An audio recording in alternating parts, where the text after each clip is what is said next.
2022 الحمد لله كانت سنة مليانة بستر ربنا ورحمته وكرمه.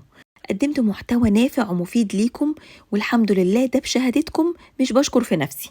وكمان نصايح كتير ووصفات صحية عشان تساعدكم فعلا تحسنوا من أسلوب حياتكم لأسلوب صحي أكتر، عشان كمان تقدروا تغيروا عاداتكم الغذائية، مش مجرد نظام غذائي تعملوه تمشوا عليه فترة وخلاص كده. والحمد لله بتوفيق ربنا تم استضافتي على برامج متعددة وقنوات كتير زي الزمالك وتان تي في وقناة مدرستنا والقناة التانية.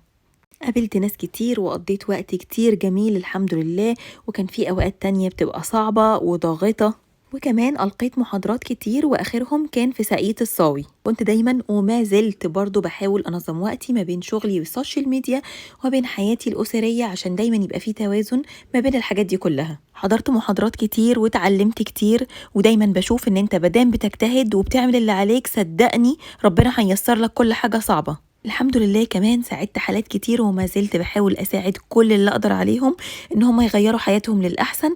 ولسه كمان عندي طاقة كبيرة إن أنا أساعد ناس كتير جدا إن هم فعلا يوصلوا لهدفهم لصحة أحسن ووزن أحسن بكتير. لسه عندي أحلام كتير جدا نفسي أحققها، بإذن الله أحققها بيكو ومعاكو، وإن شاء الله سنة جديدة سعيدة علينا كلنا.